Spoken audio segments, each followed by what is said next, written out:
అందరికీ నమస్కారం. Welcome to it's UTV. గత 15 సంవత్సరాలుగా 30,000 జాతకాలకు పైగా పరిశీలన చేసిన అనుభవం ఉన్న ప్రముఖ ఆధ్యాత్మికవేత్త, జ్యోతిష్య పండితులు బ్రహ్మశ్రీ నందిపట్ల శ్రీహరి శర్మ గురువు గారు మనతో పాటు ఉన్నారు. అసలు కార్తీక మాసం అంటేనే పుణ్యమాసం కదా. మరి అలాంటి కార్తీక మాసంలో విశేషమైన మహోన్నతమైన రోజుల గురించి ఈ రోజు తెలుసుకుందాం. అంతేకాదు వ్రత విధానాల గురించి, పాటించవలసిన నియమాల గురించి, ఇంకా మనకుండే జాతకరీత్యా దోషాలు ఏవైతే ఉంటాయో ఆ దోషాలు తొలగించుకునేందుకు చేసేటువంటి పరిహారాలు, దానాల గురించి గురుగారితో మాట్లాడి తెలుసుకునే ప్రయత్నం చేద్దాం. నమస్కారం గురుగారు. వాగర్థావివ సంపృక్తౌ వాగర్థ ప్రతిపత్తయే జగతః పితరౌ వందే పార్వతీ పరమేశ్వరౌ. ఆదిత్యాయ చ సోమాయ మంగళాయ బుధాయ చ గురు శుక్ర శనిభ్యశ్చ రాహవే కేతవే నమః. శృంగేరి జగద్గురు పీఠాధిపతులకి, కంచి పీఠాధిపతులకి నమస్కారములు తెలియజేసుకుంటూ కార్యక్రమాన్ని ప్రారంభిద్దాం. గురుగారు, ఈ నెల 30వ తారీఖున చాలా విశేషమైన రోజు అని అంటున్నారు కదా. అసలు ఏంట విశేషమైన రోజు? కార్తీక మాసం అంటేనే పరమ పుణ్యప్రదమైనటువంటి మాసం. ఇందులో ప్రతిరోజు కూడా ఏదో ఒక విశేషం అనేటువంటిది ఉంటుంది. అంటే మిగతా మాసాలలోకెల్లా కార్తీక మాసం ఎందుకంత పవిత్రమైనది, పుణ్యమైనది అని అంటే, ప్రతి మానవుడు కూడా ఏదో ఒక సంకల్పం నెరవేరాలనేటువంటి ఆలోచనతో దైవాన్ని ప్రార్థిస్తాడు. అన్ని మాసాలలో చాలా మటుకు కోరికలు నెరవేర్చుకోవడానికి సంబంధించినటువంటి మాసాలైతే కేవలం పుణ్యాన్ని సంపాదించుకునే మాసమే కార్తీక మాసం. ఈ కార్తీక మాసంలో కోరికల కోసం ఏమి చేయరమ్మా, అంతా పుణ్యము, పాపనాశనము. కాబట్టి ఇందులో ఈ కార్తీక మాసము శివకేశవులకి భేదము లేదని చెప్పి మనకు శాస్త్రం. ఈ కార్తీక మాసం అంతా విష్ణువుని దామోదరుడు అనే నామంతో పిలిస్తే, ఎక్కువగా మన దక్షిణాది ప్రాంతంలో శివారాధన ఎక్కువగా చేస్తారు. ఎందుకంటే కృత్తికా నక్షత్రంతో కూడుకున్నటువంటి పౌర్ణమి వస్తుంది కాబట్టి, ఈ కృత్తికకి అగ్ని అధిపతి కాబట్టి, ఇలా శివుడికి సంబంధమైనటువంటిదిగా, ఎక్కువగా చెప్పాలి అంటే విష్ణు సంబంధమైనటువంటిది కూడా. అంటే ఆషాఢ శుద్ధ ఏకాదశి రోజున తొలి ఏకాదశి అయితే, ఈ యొక్క కార్తీక శుద్ధ ఏకాదశి రోజున విష్ణు భగవానుడు నిద్ర నుండి మేల్కొంటాడు, యోగ నిద్ర నుండి మేల్కొంటాడు. అది ఉత్థాన ఏకాదశి లేదా ప్రబోధిన్య ఏకాదశి అని పిలుస్తారు. అంటే శివకేశవులకి ఇద్దరికీ కూడా సమానమైనటువంటిది. అందున కేశవుడి అనగా విష్ణు నక్షత్రమైనటువంటి శ్రవణ నక్షత్రం కనుక ఉన్నటువంటి రోజున దానిని కోటి సోమవారము అని అంటారు. కాబట్టి ఈ కోటి సోమవారం అనేటువంటిది ఈ కార్తీక మాసంలో 30వ తారీఖు రోజున వస్తుంది. కాబట్టి ఈ కోటి సోమవారం రోజున కొన్ని పరిహారాలు కనుక మానవుడు కనుక పాటించినట్లయితే సమస్తమైనటువంటి పాపములు, సంచిత పురాకృత ప్రారబ్ధ, తెలిసి తెలియక రహస్యంగా చేసిన పాపములన్నీ కూడా ఈ కోటి సోమవారం రోజున తీరిపోతాయని చెప్పవచ్చు. అంటే పాపములు తొలగిపోతాయి, పుణ్యాన్ని సంపాదించుకుంటారని చెప్పవచ్చు. అంటే కోటి సోమవారం యొక్క విశిష్టత ఇదే అంటారు. ఇంకేమైనా విశేషం కూడా ఉందా గురుగారు దీని యొక్క విశిష్టత? అంటే చాలామంది కోటి సోమవారం అని అంటే మనకు శాస్త్రంలో 3 విధాలుగా వస్తుంది కోటి సోమవారం. మొట్టమొదటిది అంటే మనకు సాధారణమైనట్టుగా చెప్పాలి అంటే, కోటి సోమవారానికి సంబంధం కాదమ్మా. చాలామంది వీక్షించేటువంటి మన యూటీవీ ఆధ్యాత్మిక ప్రేక్షకుల్లో చాలామందికి ఉండేటువంటి సందేహం, 30వ తారీఖేమో గురువారం అయిందా, మరి ఈ గురువారం నాడు కోటి సోమవారం అంటారు, సోమవారం లింకు రాలేదు, సోమవారం రాలేదు కదా అని అంటారు. అంటే కార్తీక మాసములో విష్ణు నక్షత్రమైనటువంటి శ్రవణ నక్షత్రం ఉన్నటువంటి రోజున కోటి సోమవారము అని అంటారు. ఈ కోటి సోమవారము శ్రవణ నక్షత్రము దానికంటే చాలా ఎక్కువ పుణ్య ఫలితాన్ని ఇచ్చేటువంటిది సప్తమి తిథి శ్రవణ నక్షత్రం కలిసి వచ్చినటువంటి రోజున అది మహా గొప్ప కోటి సోమవారం. వీటికంటే బలమైనటువంటిది ఏంటనంటే చాలా అరుదుగా వస్తుంది. సోమవారము, సప్తమి తిథి, శ్రవణ నక్షత్రం, ఈ 3 కలిసి వస్తే అది మహాకోటి సోమవారం అని అంటారు. ఇది ఎప్పుడో నాకు తెలిసి ఒక 2 లేదా 3 సంవత్సరాల క్రిందట వచ్చినటువంటి సందర్భం. అయితే వీక్షించేటువంటి ప్రేక్షకులు కూడా సోమవారమే రావాలి అని, శ్రవణ నక్షత్రం ఏ రోజున ఉంటే కనుక అది కోటి సోమవారమే. అంటే కోటి సోమవారము అనేటువంటిది అంటే ఏంటంటేనమ్మా, మనము సాధారణంగా కార్తీక మాసంలో సోమవార వ్రతాన్ని ఆచరిస్తాం. మహా అయితే ఎన్ని ఉంటాయమ్మా ఒక మాసంలో? 4 లేదా 5 సోమవారాలు ఉంటాయి. కోటి సోమవారం అని ఎందుకు అన్నారంటే, ఈ యొక్క కోటి సోమవారం రోజున చేసేటువంటి శ్రవణ నక్షత్రం ఉండేటువంటి రోజున చేసేటువంటి జపము కానీ, దానము కానీ, అభిషేకము కానీ, పూజ కానీ, అర్చన కానీ ఏదైనా కోటి రెట్ల ఫలితాన్ని ఇస్తుంది. అంతేకాకుండా మానవుడు ఒక 100 సంవత్సరాలు జీవించాడు అనుకుందాం. 100 సంవత్సరాలలో 100 ఇంటూ 4 అంటే 400 సోమవారాలే ఉపవాసం ఉండగలుగుతాడు పుట్టినరోజు నుంచి అనుకుందాం. ఇప్పుడు కోటి సోమవారాలు కావాలి అని అంటే 400 ఇంటూ ఎన్ని చేయాలి? 25,000 సంవత్సరాలు. 25,000 సంవత్సరాల పాటు జీవించి ఉండి ఉపవాసం ఉంటే అప్పుడు కోటి సోమవారాలు ఫలితం దక్కుతుంది. మరి మన కలియుగంలో మానవులకి 400 సంవత్సరాలు జీవిస్తామా? 25,000 సంవత్సరాలు జీవించలేము. కాబట్టి అరుదుగా వచ్చేటువంటి శ్రవణ నక్షత్రం ఉన్నటువంటి 30వ తారీఖు రోజున ఈ కోటి సోమవారాలలో దానములు చేయాలి, ఉపవాస నియమాన్ని పాటించాలి, శివ విష్ణు ఆరాధన చేయాలి. అలాగే ఈ సంబంధించినటువంటి దానములు కూడా చేయమని శాస్త్రం. అందుకే వీక్షించేటువంటి ప్రేక్షకులు కూడా ఈ కార్తీక మాసం అంతా కూడా పుణ్యాన్ని సంపాదించుకునేటువంటి మాసము, పాపనాశనము కలిగించేటువంటి మాసము. పాపరాశి తరిగిపోయి పుణ్యరాశి పెరిగితే మన సంకల్పం, మన కోరికలు, మన జీవితంలో ఏం సాధించుకోవాలనుకున్నామో అవన్నీ భగవంతుడు మనకు అడగకుండానే అందిస్తాడు. కాబట్టి ఇటువంటి సంబంధించి కార్తీక మాసంలో 5వ తారీఖు కార్తీక పౌర్ణమి అయింది, 6వ తారీఖు పద్మక యోగం కలిసినటువంటిది. కాబట్టి మన పీఠమాధ్వర్యంలో మహామహిమాన్వితమైనటువంటి కాశీక్షేత్రములో ఈ యొక్క కాశీక్షేత్రములో జాతకరీత్యా కలుగు విద్య, వివాహ, ఉద్యోగ, దాంపత్య, అనారోగ్య సమస్యల నివారణకి, మరియు ఈ నెల గురువు, రవి, శుక్ర, బుధ అనే గ్రహాలు చాలా మారుతున్నాయి. ఈ గ్రహ ప్రభావం వల్ల 12 రాశుల వారికి సంబంధించినటువంటి కొన్ని ఇబ్బందికర పరిస్థితులు కలుగుతాయి. అంతేకాకుండా శని ప్రభావం ఉన్నటువంటి మేష, మిథున, కర్కాటక, సింహ, కన్య, వృశ్చిక, ధనుస్సు, కుంభ, మీన రాశిలో జన్మించిన వారికి శని దోష నివారణాలు ఇవన్నీ జరిపించి 6వ తారీఖు రోజున కార్యక్రమం, 5వ తారీఖు రోజున మాత్రం సంకల్పం చేసుకుంటాం. 6వ తారీఖు రోజున మధ్యాహ్నం 3 గంటల తర్వాత కార్యక్రమం ప్రారంభమవుతుంది. సర్వదోష నివారణ పూజలు, హోమాలు. కాబట్టి ఈ కార్యక్రమంలో మీరు గోత్రనామాలు నమోదు చేసుకునేవాళ్ళు 6వ తారీఖు మధ్యాహ్నం 2 గంటల లోపల మీరు నమోదు చేసుకోవచ్చు. ఈ కార్యక్రమంలో నమోదు చేసుకున్నటువంటి వాళ్ళకి శక్తిపాతము చేసినటువంటి, కాశీలో శక్తిపాతము చేసినటువంటి కరుంగలి మాల మీకు ఇవ్వడం జరుగుతుంది. అవకాశం ఉన్న వాళ్ళు కార్యక్రమం తదనంతరం కాంటాక్ట్ చేసి 5వ తారీఖు రోజున సంకల్పంలోనే చేసుకోవచ్చు, లేదా 6వ తారీఖు మధ్యాహ్నం 2 గంటల లోపలైనా కానీ మీ గోత్రనామాలు నమోదు చేసుకోవచ్చు. అలాగే 20వ తారీఖు నవంబర్ రోజున శ్రీశైలంలో కూడా సర్వదోష నివారణ పూజలు జరుగుతాయి. 4 డిసెంబర్ రోజున సుప్రసిద్ధ దత్తక్షేత్రంలో కూడా ఈ సంబంధించినటువంటి ఈ సర్వదోష నివారణ పూజలు, హోమాలు జరపబడతాయి. అవకాశం ఉన్నవాళ్ళు 3 కూడా మీ గోత్రనామాలు నమోదు చేసుకోవచ్చు. ఇక మనం గమనించుకున్నట్లయితేనమ్మా, ఈ సంబంధించినటువంటి పూర్తి విధానముగా సశాస్త్రీయముగా ఈ కోటి సోమవారం రోజున జపము, దానము, తర్పణములు, అలాగే విశేషముగా అర్చనాది కార్యక్రమాలు కూడా కొన్ని పరిహారాలు మానవులు చేసుకోక తప్పదమ్మా. గురుగారు, ఆ పరిహారాల గురించి కూడా కాస్త ఇంకా వివరించగలుగుతారా? అంటే భక్తులందరూ కూడా వాళ్ళ యొక్క సంకల్పాలు కానీ, కోరికలు కానీ నెరవేరేందుకు ఎటువంటి పరిహారాలు పాటిస్తే బాగుంటుంది? అంటే ఇది మహా ఉత్కృష్టమైనటువంటి రోజు, గొప్పగా చెప్పాలి అని అంటే. కాబట్టి 30వ తారీఖు రోజున శ్రవణ నక్షత్రం ఉంది, మరియు అష్టమి తిథి, ఇంకా అనేకమైనటువంటి విశిష్టతలు ఉన్నాయమ్మా.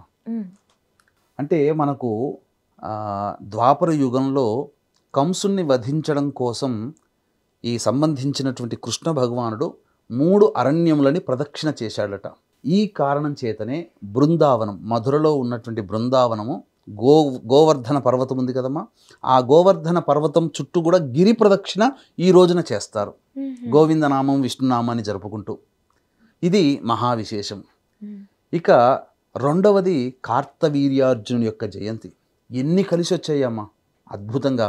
కోటి సోమవారం కలిసి వచ్చింది, కార్తవీర్యార్జున జయంతి కలిసి వచ్చింది, అలాగే ఈ సంబంధించినటువంటి గోపాష్టమి.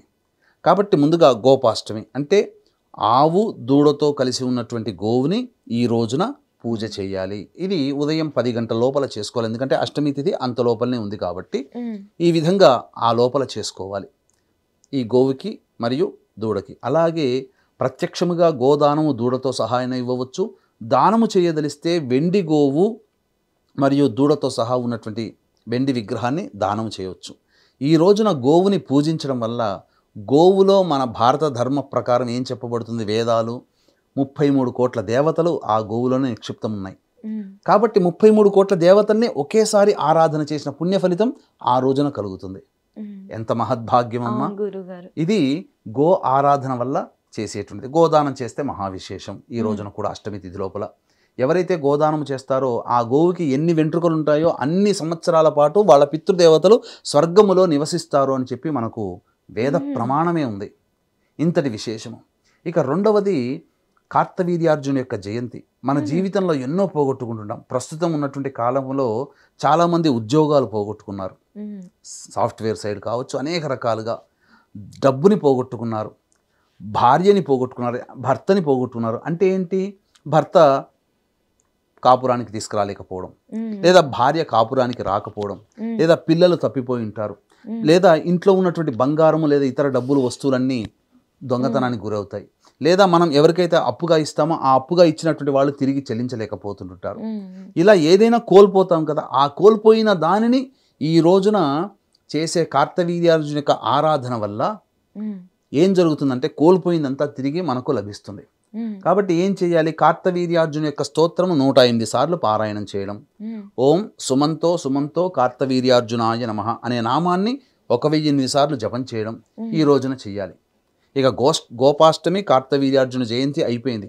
ప్రత్యేకించి దత్తాష్టకం కూడా 108 సార్లు పారాయణం చేయడం వల్ల కార్తవీర్యార్జున యొక్క అనుగ్రహం మనకు కలుగుతుంది. ఇది సంబంధించినటువంటిది.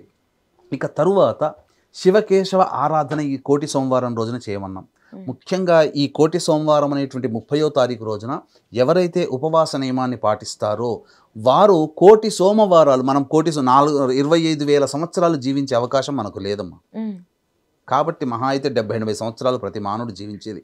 కాబట్టి ఈ సందర్భంగా కోటి సోమవారాలు చేసేటువంటి ఉపవాసం లభించాలంటే ఎన్ని వేల సార్లు మానవుడు జన్మ ఎత్తాలి? అన్నిసార్లు మానవుడు జన్మ ఎత్తుతామా? మనం చేసిన పాపపుణ్యాలకి ఎత్తలేం. కాబట్టి ఇటువంటి సందర్భంగా ఈ 30వ తారీఖు రోజున సూర్యోదయం కంటే నిద్రలేచి కాలకృత్యాదులు తీర్చుకొని ఇంట్లో దీపారాధన, అలాగే తులసి చెట్టు దగ్గర దీపారాధన చేసి విష్ణు సహస్రనామ పారాయణము, శివ సహస్రనామ పారాయణం చేయడం. ఇది సంబంధించినటువంటి శ్రవణ నక్షత్రం సాయంకాలం వరకు ఉంది కాబట్టి ఆ రోజంతా కూడా శివకేశవ నామస్మరణం, దామోదరాయ నమః, దామోదరాయ నమః, శివాయ నమః, శివాయ నమః అనే నామాన్ని జపం చేసుకుంటూ ఉండడం. ప్రదోషకాలం అనగా 4:30-5 కాలకృత్యాదులు మళ్ళీ తీర్చుకొని చక్కగా తులసి చెట్టు దగ్గర మళ్ళీ ఇంట్లో దేవతారాధన, మళ్ళీ అలాగే ఇంట్లో పూజామందిరంలో ఈ సంబంధించినటువంటి దీపారాధన చేసి తదనంతరం ఈ యొక్క ఈ సంబంధించినటువంటి విష్ణు దేవాలయానికి చేరుకోవాలి. విష్ణు దేవాలయానికి చేరుకొని అప్పుడు ఆ విష్ణువుకి అర్చనాభిషేకాదులు జరిపించుకుంటే మహావిశేషం. అంటే వెంకటేశ్వర స్వామి కానీ, కృష్ణుడి కానీ, రాముడి కానీ, లక్ష్మీ నరసింహ స్వామికి కానీ చేసి ఆ రోజున 5:45 లేదా 6 గంటలకల్లా సాలగ్రామ దానము, దీపదానము చేసేయాలి. చేసి ఆ విష్ణు ఆలయంలో దీపాలని వెలిగించాలి. ఇది తర్వాత మళ్ళీ శివాలయానికి చేరుకోవాలి. ప్రదోషకాలం ఉంటుంది. ఆ ప్రదోషకాలంలో శివునికి సంబంధించినటువంటి అర్చన మారేడు దళాలతో కానీ, అలాగే